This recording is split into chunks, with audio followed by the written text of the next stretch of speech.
Bismillahirrahmanirrahim. Assalamualaikum warahmatullahi wabarakatuh. Bismillahirrahmanirrahim. Assalamualaikum warahmatullahi wabarakatuh. Alhamdulillah. Alhamdulillahi rabbil alamin. Wassalatu wassalamu ala ashrafil anbiya'i wal mursalin wa ala alihi wa sahbihi ajma'in. Allahumma salli ala Sayyidina Muhammad wa ala ali Sayyidina Muhammad al-fatih lima ughliq wal khatim lima sabaq wa nasiril haq bil haq wal hadi ila siratil mustaqim wa ala alihi wa ashabihi bihaqqi qadrihi wa miqdarihil azim. Sidang pendengar, tuan-tuan dan puan-puan yang dirahmati Allah sekalian, Ramadan Karim, selamat menunaikan ibadah berpuasa bagi tahun ini. Saya kira saya belum terlambat untuk mengucapkan salam nuzul Al-Quran kepada semua sidang yang mengikuti siri ini. Semoga kita semua diberikan keberkatan, kerahmatan, dipermudahkan segala urusan kita dalam melaksanakan ibadah dalam bulan ini. Salam nuzul Al-Quran, yang mana pada 17 Ramadan umat Islam seluruh dunia meraihkan 17 Ramadan sebagai hari nuzul Al-Quran, yang mana nuzul Al-Quran ini adalah suatu signifikan yang penting kepada seluruh umat Islam. Sejarah penurunan Al-Quran itu sendiri menjadi titik tolak kepada pembangunan tamadun umat Islam, dianggap sebagai menjadi hari tarikh keramat, tarikh kelahiran umat Islam itu sendiri. Jadi sempena dengan kita menyambut bulan Ramadan dan bersempena dengan sambutan nuzul Al-Quran, pada hari ini saya akan membincangkan membuat tadabbur juzuk yang ke-18 daripada Al-Quran. Juzuk yang ke-18 ini mengandungi 3 surah, iaitu surah yang ke-23, surah Al-Mu'minun, surah yang ke-24 iaitu surah An-Nur, dan surah yang ke-25 iaitu surah Al-Furqan. Sebelum saya masuk kepada tajuk utama yang akan dibincangkan pada hari ini, suka untuk saya secara sepintas lalu, secara umum menerangkan serba sedikit berkenaan dengan intipati ayat dan pengajaran yang boleh kita dapati daripada surah Al-Mu'minun, surah An-Nisa, surah An-Nur dan surah Al-Furqan. Yang pertama, iaitu surah Al-Mu'minun. Dalam juzuk yang ke-18 dimulakan daripada ayat yang pertama surah Al-Mu'minun, sebanyak ada 118 ayat. Surah Al-Mu'minun ini merupakan surah Makkiyah, yakni yang diturunkan pada zaman Rasulullah SAW berada di Mekah. Yang kedua adalah surah An-Nur. Ada lebih kurang 64 ayat dalam surah An-Nur, dan yang ketiga sebahagian daripada surah Al-Furqan, iaitu hanya 20 ayat daripada surah Al-Furqan, iaitu daripada keseluruhannya 77 ayat surah Al-Furqan. Sidang pendengar yang dirahmati Allah sekalian, dalam surah Al-Mu'minun, tema utama yang dibincangkan dalam surah Al-Mu'minun ini adalah tentang konsep keimanan. Allah menerangkan kepada umat manusia tentang siapakah orang yang beriman. Serta tidak hanya menerangkan siapakah orang yang beriman, tetapi kandungan keseluruhan dalam surah Al-Mu'minun sangat Allah juga menerangkan berkenaan dengan ciri-ciri, sifat-sifat orang yang beriman, dan apa pula ciri-ciri, sikap, perangai orang yang tidak beriman. Dan dalam surah ini juga Allah Subhanahu Wa Taala menerangkan kepada kita tentang apakah balasan, apakah bentuk balasan bagi orang yang tidak beriman. Kalau kita hayati dan kita tadabbur surah Al-Mu'minun, kita boleh membuat kesimpulan bahawasanya ya, secara keseluruhannya ya, konsep keimanan ini dia tidak terdiri, dia tidak tertegak ya secara sendiri ya. Tidak cukup seorang mukmin mengaku dirinya seorang mukmin ya hanya sekadar berdasarkan kepada rukun kepercayaan semata-mata. Sekadar percaya bahawasanya Allah itu satu ya, tidak ada Tuhan yang disembah melainkan Allah. Tidak memadai kita, walaupun kita hanya percaya sebagai Nabi Muhammad itu adalah seorang Rasul, yang percaya kepada malaikat, percaya kepada kitab-kitab, percaya kepada qada qadar dan hari pembalasan. Tetapi ya, dalam surah ini menjelaskan kepada kita bahawasanya seorang mukmin yang sebenar, ya, seorang mukmin yang sebenar-benar mukmin itu dia tidak memadai dengan kepercayaan, tetapi kepercayaan itu disokong, diikat dengan hukum-hukum syariat ya, serta hukum-hukum syariat ya, serta adab-adab dan nilai-nilai yang dikatakan sebagai nilai-nilai Islam. Maka untuk mencapai ya, untuk kita menggelarkan diri kita sebagai seorang mukmin yang hakiki, mukmin yang sebenar ya, kita wajib ya mengikuti apa yang telah disarankan ya oleh Allah Subhanahu Wa Taala dalam surah Al-Mu'minun. Kalau kita merumuskan keseluruhan surah Al-Mu'minun itu, mungkin kita boleh bahagikan kepada 3 poin utama. Ya, ada 3 noktah utama yang kita boleh faham. Yang pertama diterangkan dalam surah ini tentang ciri-ciri ataupun sifat-sifat orang mukmin. Ya, ciri-ciri sifat-sifat orang mukmin. Okey. Yang kedua, Allah juga menerangkan tentang ciri-ciri sikap orang bukan mukmin, yakni orang kafir ya, ataupun orang yang tidak menerima kebenaran. Perangai ya, sikap, adab ya, orang yang tidak mahu menerima kebenaran, orang yang menolak ajaran yang disampaikan oleh Allah Subhanahu Taala ataupun ajaran yang dibawa oleh nabi-nabi dan rasul-rasul terdahulu. Ya, bagaimana sikap orang yang tidak menerima kebenaran ini digambarkan, dihuraikan dalam kisah-kisah umat-umat terdahulu ya, yakni daripada kisah umat Nabi Nuh ya, kisah umat Nabi Musa serta kisah pada zaman Nabi Isa. Ya, kita dapat lihat dalam surah ini bagaimana mereka ya, orang yang menolak kebenaran walaupun didatangkan bukti ya, walaupun didatangkan bukti dan didatangkan hujah yang menyokong kepada ajaran yang dibawa oleh Nabi Nuh, Nabi Musa dan Nabi Isa. Ya, dalam surah ini Allah menggambarkan sikap angkuh ya, sikap tidak beradab ya, golongan orang yang tidak beriman.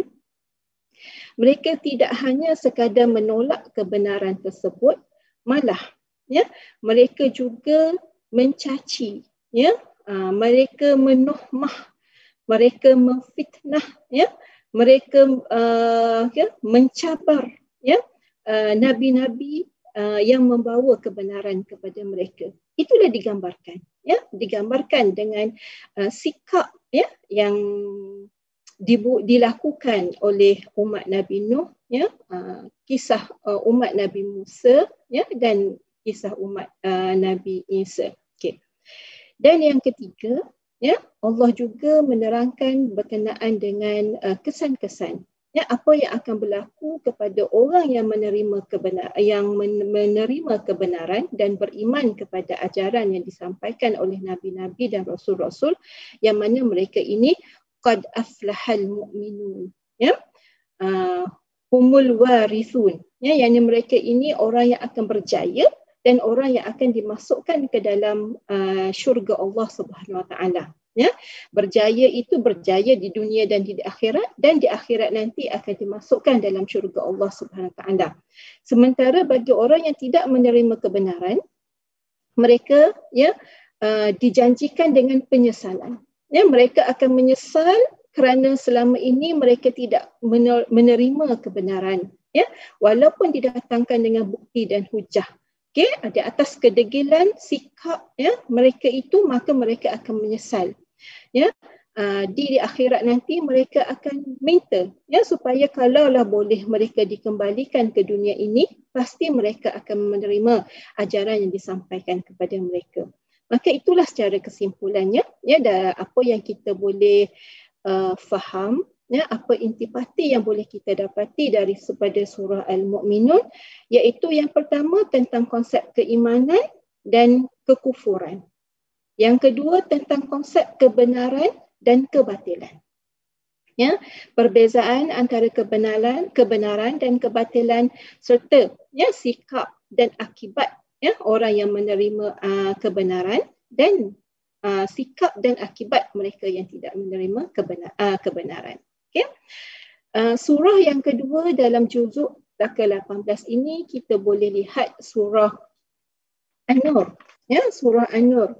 Yang mana surah An-Nur ini adalah satu surah yang sangat berkait rapat ya, terutamanya bagi kita kaum wanita ya, tetapi surah ini tidak semestinya tidak hanya ditujukan kepada kaum wanita yang tidak ada.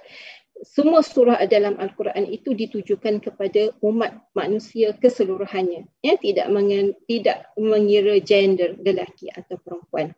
Tetapi dalam surah ini ya, dalam Al-Quran terdapat dua surah yang menyentuh ya, banyak menyentuh hukum hakam yang berkaitan dengan wanita. Selain daripada surah An-Nisa ya, yang keduanya adalah surah An-Nur. Ya, dia menghimpunkan hukum hakam yang menyentuh rapat ya, yang sangat signifikan dengan kita kaum wanita. Surah An-Nur ya, adalah surah yang ke-24, merupakan surah Madaniyah. Ya, ya.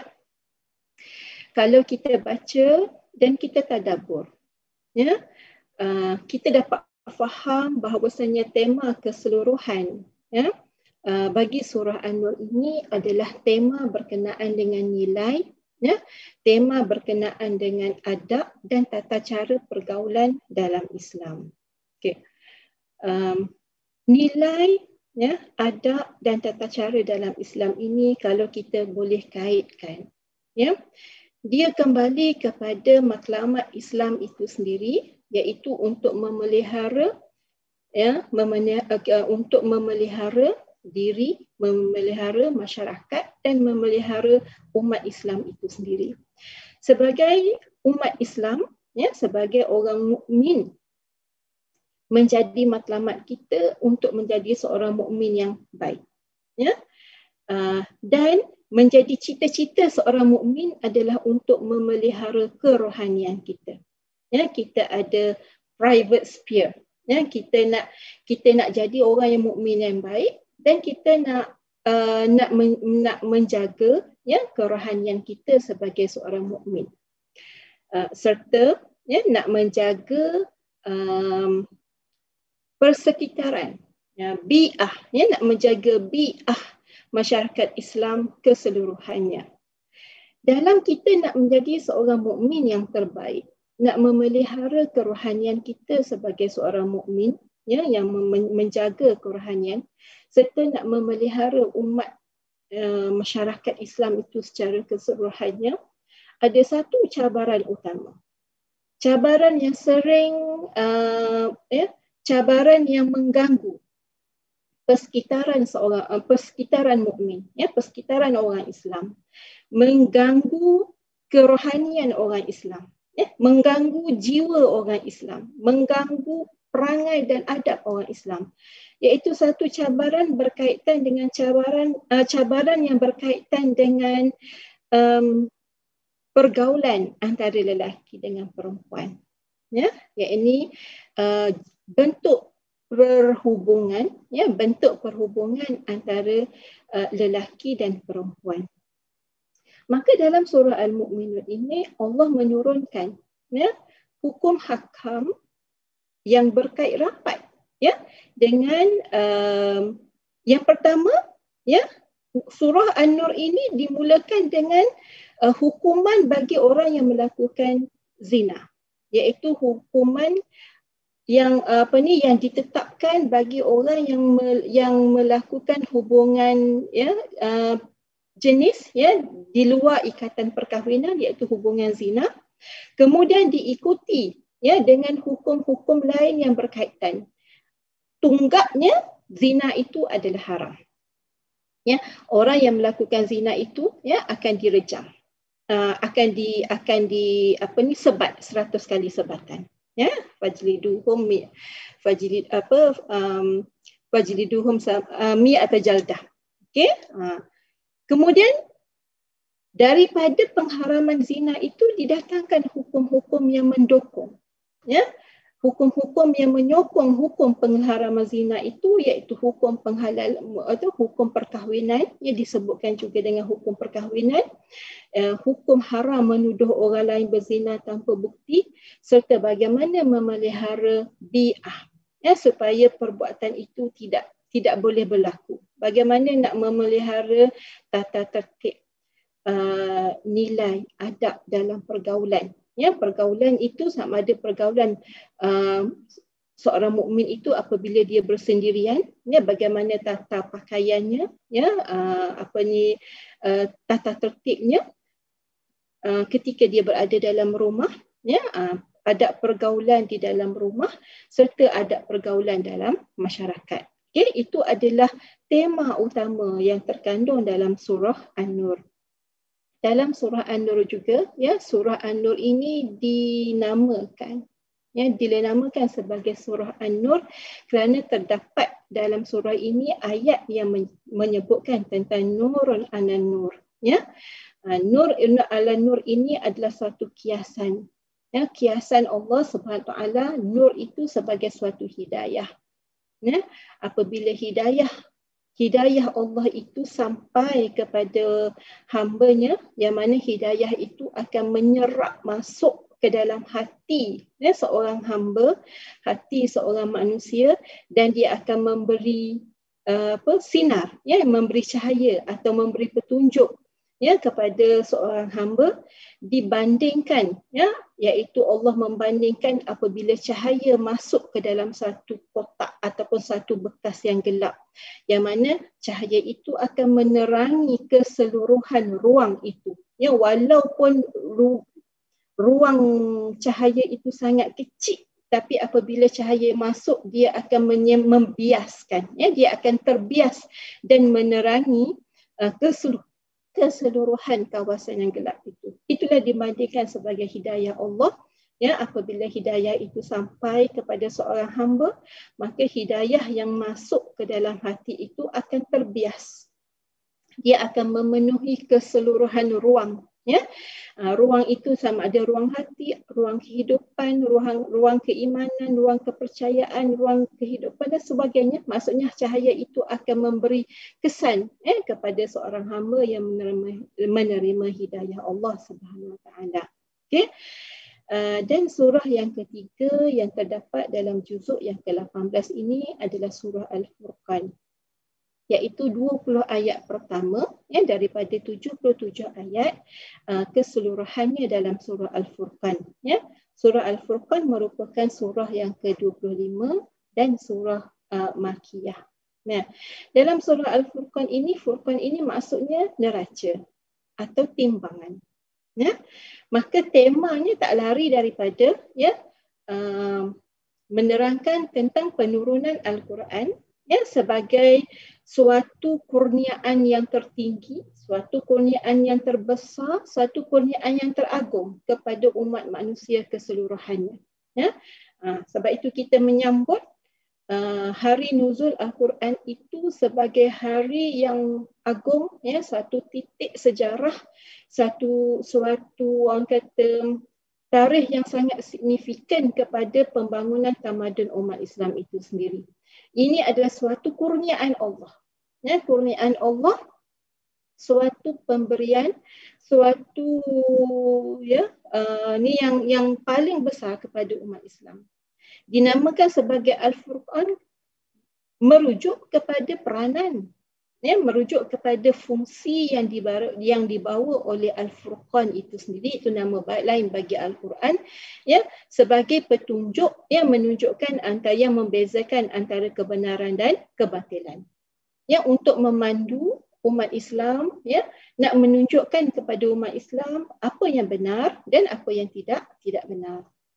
Maka ya, tuan-tuan dan puan-puan sidang pendengar, sahabat-sahabat yang dirahmati Allah sekalian, ya, setiap satu huruf, ya, setiap satu kalimah dan ayat surah dalam Al-Quran itu semuanya merupakan suatu kurniaan dan ianya adalah mukjizat.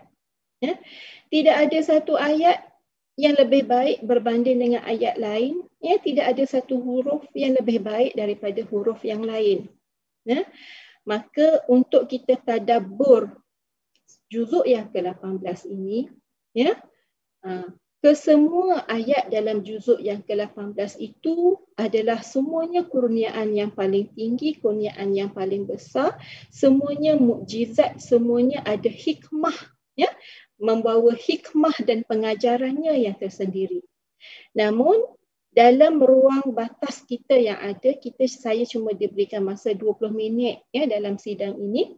Kita tak cukup masa untuk kita menghayati, ya, tadabbur, memahami dan nak mengambil pengajaran setiap satu ayat yang terkandung dalam ketiga surah ini, ya, daripada surah Al-Mu'minun, surah An-Nur dan surah Al-Furqan. Maka dalam ruang yang terbatas ini saya hanya memilih, ya, untuk kita sama-sama tadabbur 10 ayat pertama surah Al-Mu'minun, sebagai yang kata 10 ayat pertama surah Al-Mu'minun ini merupakan permulaan kepada juzuk yang ke-18. Ya, maka kita nak tengok, nak menghayati apakah hikmah yang tersembunyi di dalam 10 ayat pertama surah Al-Mu'minun. Ya, kalau kita tengok, ya, surah Al-Mu'minun dimulakan dengan Bismillahirrahmanirrahim. Qad aflahal mu'minun. Qad aflahal mu'minun, iaitu orang-orang yang beriman itu, ya, mesti, sudah pastinya, ya, aflaha, ya, fi'il rubai. Qad aflahal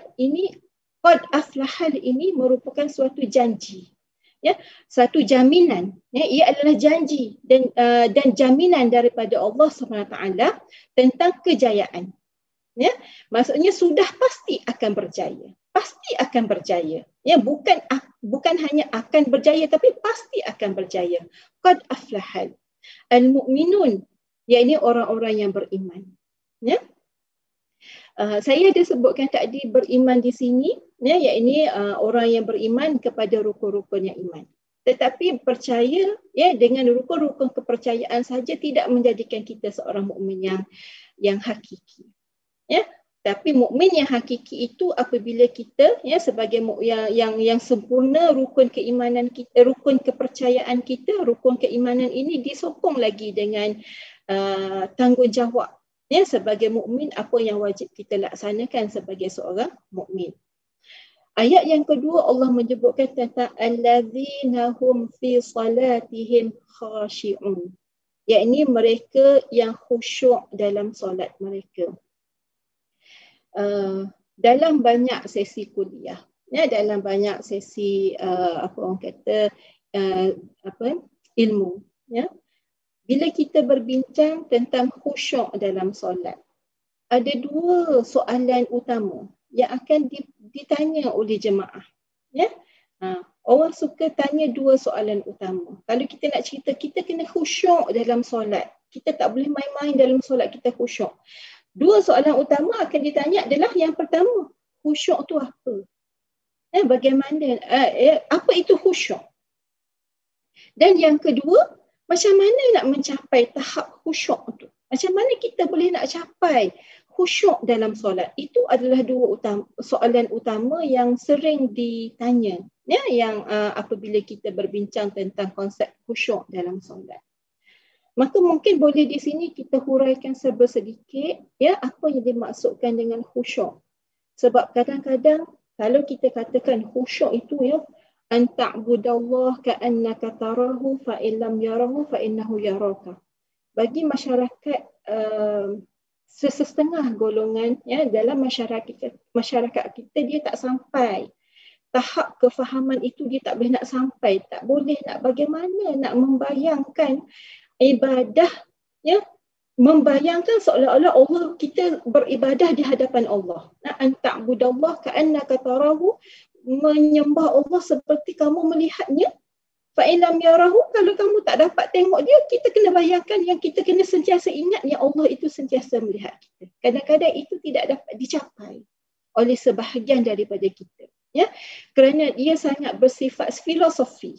Ya, dia bersifat sufi ya, untuk menggambarkan bagaimana Allah hadir di hadapan kita solat. Ya. Maka di sini suka untuk saya memudahkan. Memudahkan tidak bermaksud memudah-mudahkan, tidak. Cuba untuk membantu ya kita memahami konsep khusyuk itu secara lebih mudah. Ya. Saya rujuk kepada beberapa pengertian yang diberikan oleh ulama-ulama kita tentang apa yang dimaksudkan dengan khusyuk. Ya. Ada sebahagian ulama mentarifkan ataupun menterjemahkan khusyuk itu ya kepada sifat tenang. Ya, tenang, yang ini tidak tergopoh-gapah dalam solat. Dan sebahagian yang lain menterjemahkan khusyuk itu adalah satu sifat merendahkan diri. Ya, apabila kita solat, kita tidak boleh solat dalam keadaan yang mendongak, melebarkan dada, membuka bahu, tak boleh. Kita kena ada sedikit sifat khuduk, iaitu kita cuba menundukkan sedikit pandangan, menundukkan sedikit bahu kita, menundukkan bahu kita dan menundukkan pandangan untuk menunjukkan kita fokus dan kita merendahkan diri di hadapan Allah yang Maha Esa. Ya, maksudnya kita tidak solat dalam keadaan yang kita buka dada, buka bahu, ya. Kita menundukkan ya tubuh badan kita dalam solat. Imam Khalifah Ali, ya, Ali radhiyallahu anhu menghuraikan, cuba menerangkan tentang sifat khusyuk itu. Dia kata tidak berpaling ke kiri dan ke kanan. Ya, apabila solat kita menumpukan perhatian kepada tempat sujud dan tidak ya melihat ke kiri ke kanan atau berpaling ke kiri dan ke kanan. Okey? Okey. Imam Ibn Qayyim cuba menerangkan sifat khusyuk itu, iaitu dia kata khusyuk adalah berdiri di hadapan Allah dengan penuh tawaduk, penuh ketundukan dan hina diri.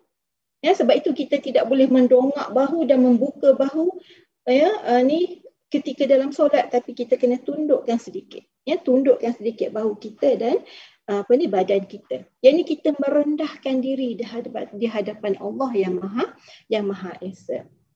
Imam Asy-Syaukani pula dia kata khusyuk itu adalah kita memasukkan perasaan takut dan gerun. Ya, apa maksud takut dan gerun dalam solat? Ya, ini kita perasaannya apabila kita solat, kita cuba memelihara, menjaga, melakukan solat dengan cara yang terbaik, ya, mengikut hukum hakamnya, dan kita takut sekiranya ya solat kita ini tidak sah atau tidak diterima Allah, ataupun kita gerun di hadapan kebesaran Allah. Ya, dalam solat itu kita menyatakan kerendahan diri kita ya di hadapan Allah, kita gerun akan balasan-balasan Allah di atas kesalahan, kesilapan, dosa yang kita lakukan. Nah, itu adalah penerangan yang diberikan oleh Imam Asy-Syaukani. Maka tuan-tuan dan puan-puan sekalian, ya, kalau kita rumuskan apa yang dimaksudkan dengan khusyuk di sini, ya, mungkin saya boleh buat rumusan kepada dua perkara. Yang pertama, khusyuk ini dia ada dua, ya. Yang pertama, khusyuk melibatkan iaitu khusyuk ini dia melibatkan peranan hati, kerja hati. Ya, khusyuk ini adalah kerja hati, iaitu kita kena dalam solat ya kita tidak memikirkan, tidak memasukkan perkara lain melainkan fokus ya hanya kepada perbuatan kepada solat. Serta kena ada memasukkan nilai kerendahan diri ya dalam hati dan memasukkan perasaan takut dan gerun ya kepada pembalasan Allah Subhanahu Wa Taala, itu adalah kerja hati ya dalam khusyuk dalam solat. Yang kedua, khusyuk ini berkaitan dengan perbuatan kita. Iaitu apabila kita solat, kita menjaga batas perbuatan ataupun batas pergerakan, tidak melakukan banyak perkara yang di luar daripada perbuatan solat. Ya, seperti tidak memandang ke kiri ataupun ke kanan, tidak bergerak, terbanyak sangat bergerak ya tubuh badan kita ke depan atau ke belakang, ataupun ya pergerakan-pergerakan lain seperti menggaru, tarik kain, betulkan tudung, macam-macam ya, itu adalah berkaitan dengan perbuatan. Untuk mencapai khusyuk dalam solat di sini, kita kena jaga dua perkara ini. Ya, kita jaga peranan hati ya, dan kita jaga batas pergerakan ataupun perbuatan kita ketika dalam solat ya. Okey. Yang soalan yang kedua tadi, bagaimana nak mencapai khusyuk dalam solat tu? Ya. Nak mencapai khusyuk dalam solat ini susah untuk kita kongsikan kerana dia berbeza tahap keimanan, tahap keyakinan seorang individu, seorang manusia tak sama dengan seorang individu, seorang manusia yang lain. Ada setengah orang ya, apabila dia solat, dia tidak terkesan dengan sebarang gangguan yang berada di persekitarannya. Dan ada setengah orang, kita sangat terganggu dengan apa yang berlaku di persekitaran kita. Ya? Maka panduan yang diberikan untuk mencapai khusyuk dalam solat ini bukanlah suatu yang semestinya akan tercapai. Tetapi sebagai mungkin boleh membantu. Ya, membantu kita untuk mencapai khusyuk dalam solat. Ya. Dia berkaitan dengan 3 tahap. Ya, 3 tahap untuk kita mencapai khusyuk. Yang pertama, sebelum kita solat. Yang kedua, ketika kita nak mendirikan solat. Ya. Dan yang ketiga, ketika kita dalam solat. Apa yang dimaksudkan dengan persediaan sebelum solat? Iaitu kita membuat persediaan yang cukup untuk kita solat. Solat itu bukan kita lakukan sambil-sambilan. Kita bukan lakukan sambil-sambilan. Tapi memang kita membuat persediaan. Ya, menunggu waktu dan kita membuat persediaan yang cukup untuk solat. Okay?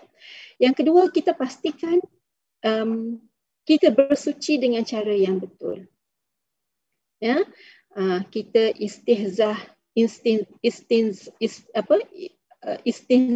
ya, kita berdaham-daham ya, ketika kita buang air kecil, kita pastikan kita bersuci dengan cara yang betul ya, sama ada suci daripada hadas kecil atau suci daripada hadas besar ya.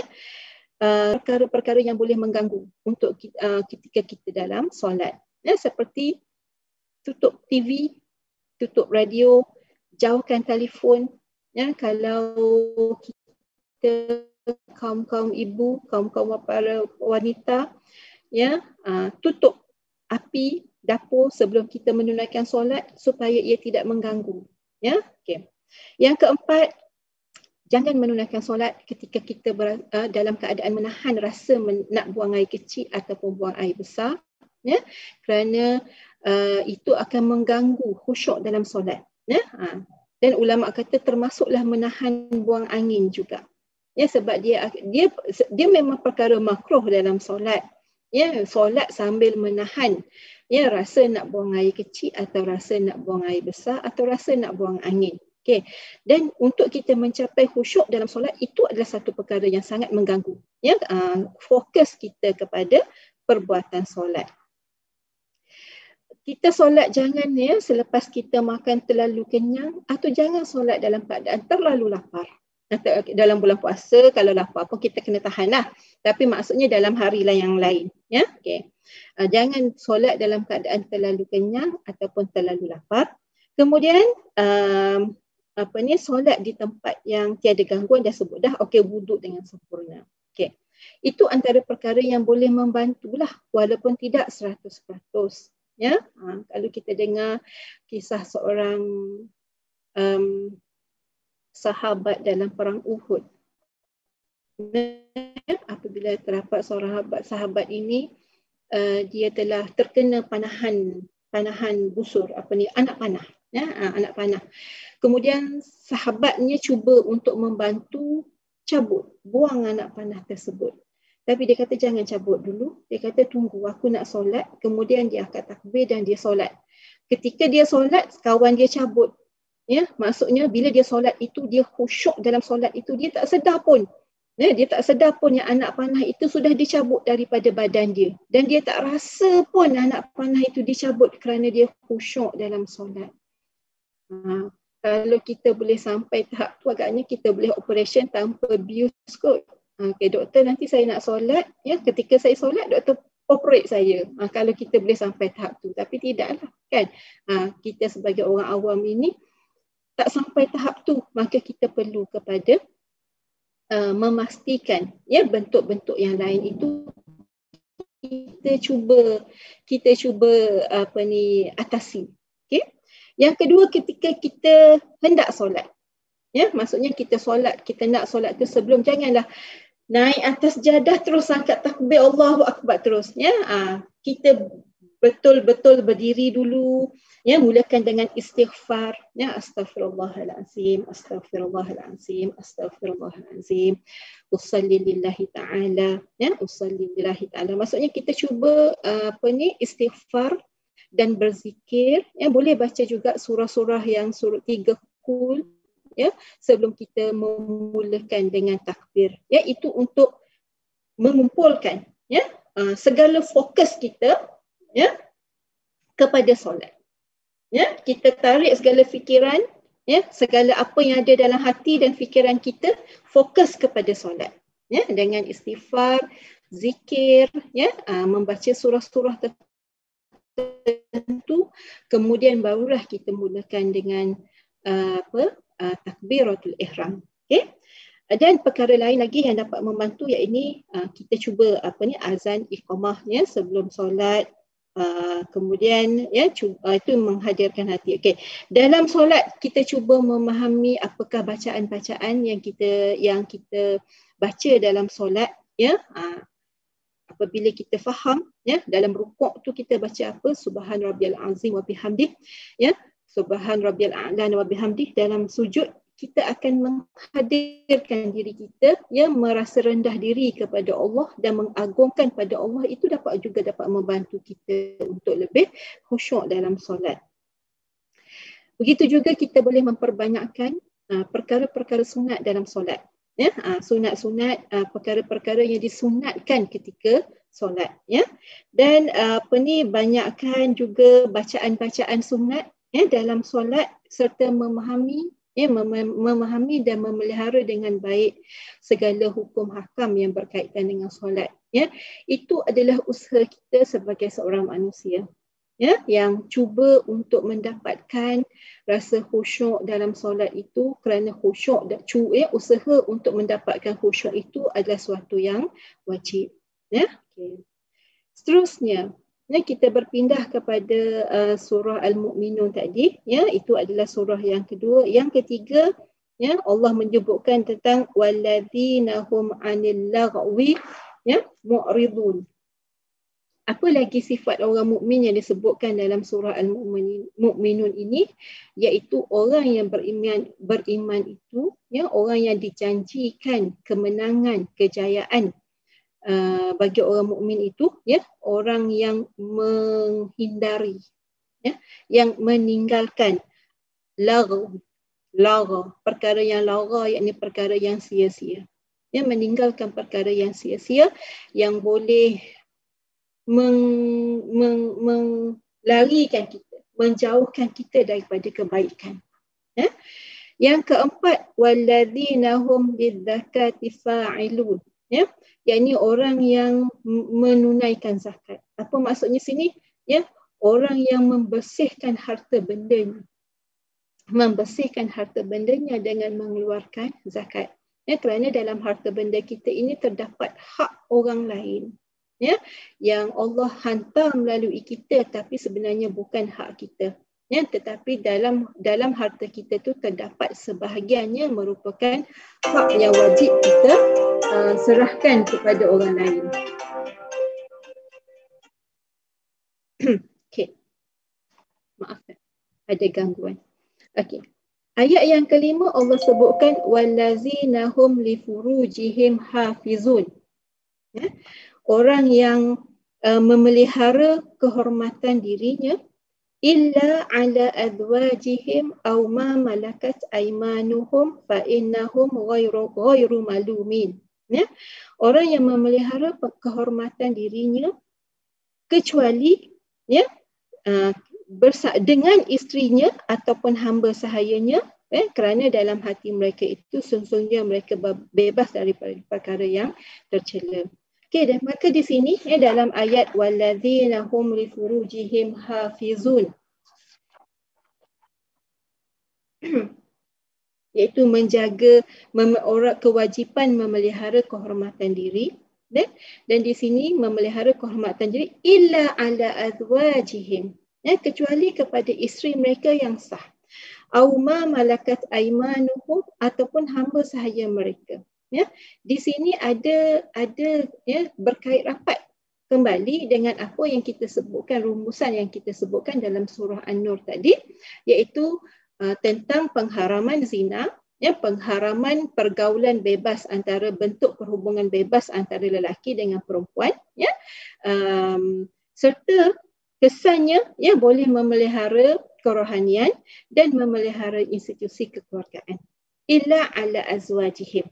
Ya, maksudnya nak memelihara kelestarian institusi kekeluargaan. Okey.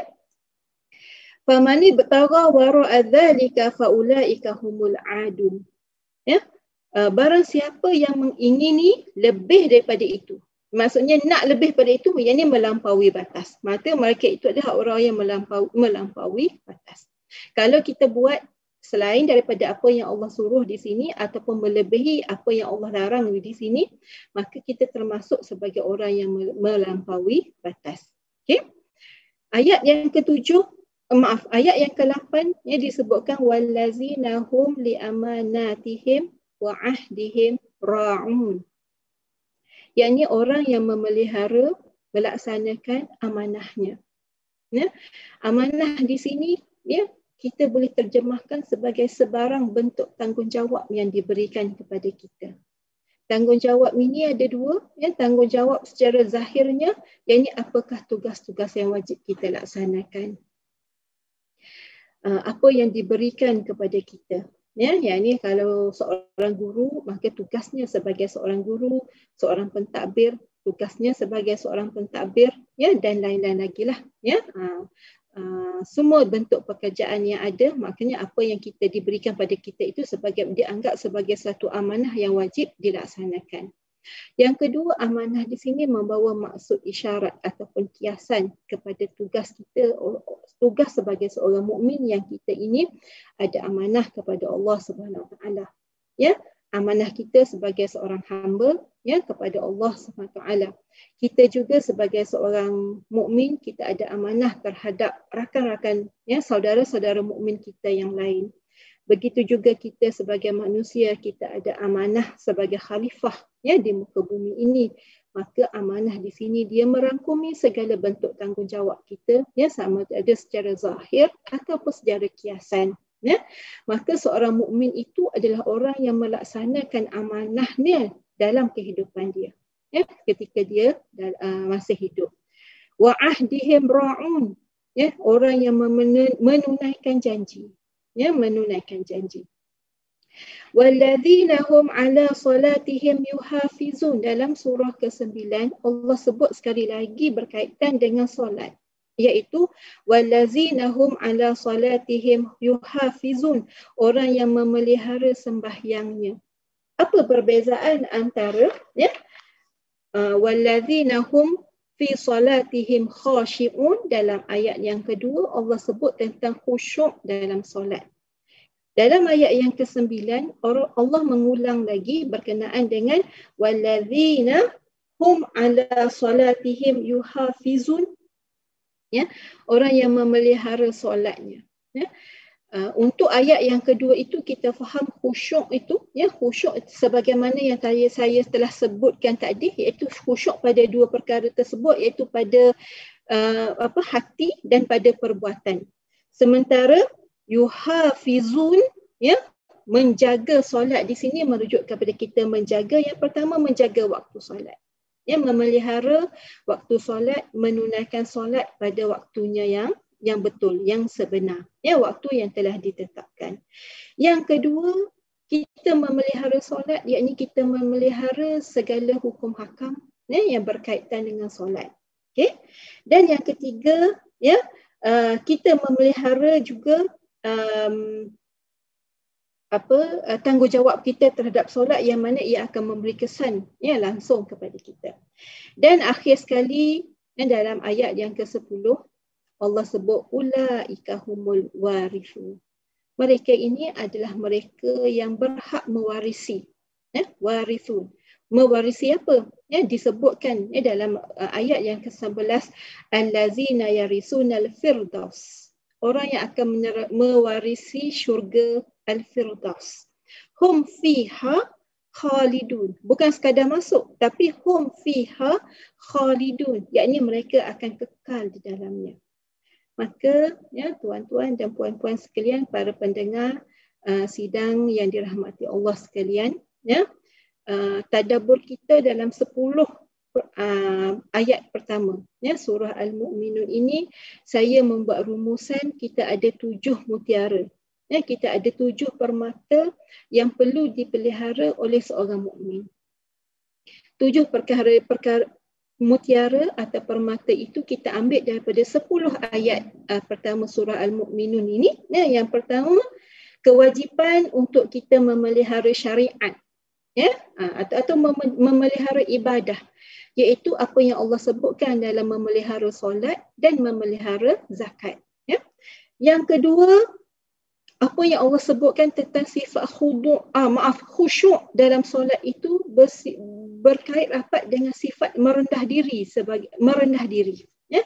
Ya, ini seorang mukmin, seorang muslim, kita tidak boleh bersifat dengan sifat angkuh, takabur, bongkak, degil, sombong, sebagaimana digambarkan, ya, dalam sikap umat-umat terdahulu yang menolak kebenaran yang dibawa oleh nabi-nabi, rasul-rasul terdahulu sebelum Nabi Muhammad SAW. Ya. Mutiara yang ketiga, yakni meninggalkan perkara-perkara yang lawa, perkara yang tidak membawa keuntungan ataupun kebaikan kepada kita, malah menjauhkan kita daripada tanggungjawab, menjauhkan kita daripada kebaikan. Mutiara yang keempat, yakni untuk memelihara keharmonian kehidupan. Ya, ini, ya, apa yang Allah kata, yang Allah sebut, walladzina hum li furujihim hafizun illa ala azwajihim aw ma malakat aymanuhum. Ya, memelihara keharmonian kehidupan kita, sama ada kehidupan pribadi, kehidupan berkelamin, kehidupan berkeluarga dan bermasyarakat, dengan memelihara batas pergaulan, ya, antara lelaki dengan perempuan, ya, serta memelihara kelestarian rumah tangga, ya, menjauhkan perkara yang boleh meruntuhkan institusi berumah tangga. Mutiara yang keenam, yakni menunaikan, yang kelima, memelihara amanah, menunaikan amanah, ya, dan menunaikan janji, yang mana kedua-dua ini saya boleh rangkumkan sebagai tanggungjawab seorang mukmin, iaitu kita wajib menunaikan bentuk tanggungjawab kita, ya, tanggungjawab dalam bentuk kerja-kerja tugasan, serta tanggungjawab dalam bentuk kiasan, iaitu apakah tugas kita sebagai seorang hamba Allah, sebagai manusia di atas muka bumi, ya, sebagai seorang Islam, ya, dan tugas-tugas kita yang lain sebagai bapa, sebagai ibu, sebagai datuk dan nenek, sebagai anak, ya, itu adalah amanah-amanah yang wajib kita laksanakan. Dan mutiara yang ketujuh, iaitu keikhlasan, Ya, keikhlasan dalam kita mendekatkan diri kepada Allah SWT. Itu adalah 7 permata, 7 mutiara yang saya boleh keluarkan daripada 10 pertama ayat surah Al-Mu'minun. Ya. Semoga ianya menjadi sedikit bekalan kepada kita, ya, untuk meneruskan kehidupan kita sebagai seorang mukmin yang ingin, ya, mewarisi, ya, al-firdaus wa hum fiha khalidun, yang udah untuk kita kekal berada dalam syurga tersebut. Kesimpulannya, tuan-tuan dan puan-puan sekalian, ya, yang pertama, apa yang saya faham daripada 10 ayat pertama surah Al-Mu'minun ini, yang Allah kata qad aflahal mu'minun, ya, al-mu'minun ini orang yang beriman. Beriman itu tidak tertegak dengan sendiri, melainkan ia didokong dengan kewajipan-kewajipan, ya, yang wajib dilaksanakan, serta, ya, memelihara adab, nilai-nilai, tata susila, peraturan yang berkaitan dengan diri seorang mukmin. Maka kita bukanlah seorang mukmin yang hakiki, mukmin yang sebenar selagi kita tidak memelihara syariat dan memelihara adab serta nilai-nilai orang Islam tersebut. Mungkin itu sedikit yang saya boleh kongsikan dalam siri kita pada hari ini. Segala yang baik itu datangnya daripada Allah Subhanahu Wa Taala. Sekiranya ada apa yang tersilap, tersasul itu daripada kesalahan saya, kesilapan saya, dan saya mohon maaf.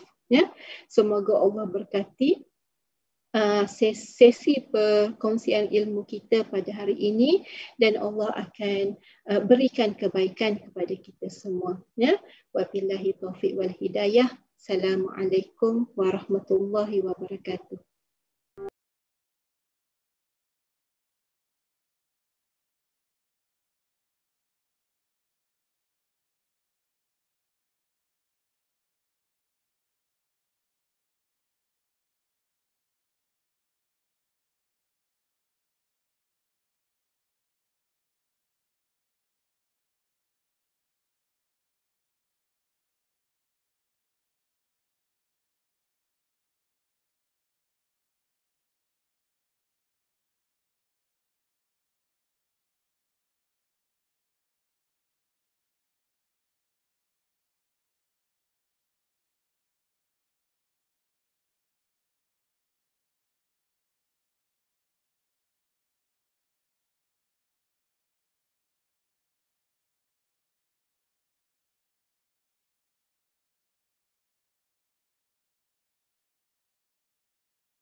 Saudara-saudari, tuan-tuan dan puan-puan sekalian, sebagaimana kita maklumi, Wadah telah pun melancarkan tabung pengembangan Anjung Rahmat. Tujuan tabung ini adalah untuk membeli tanah di bersebelahan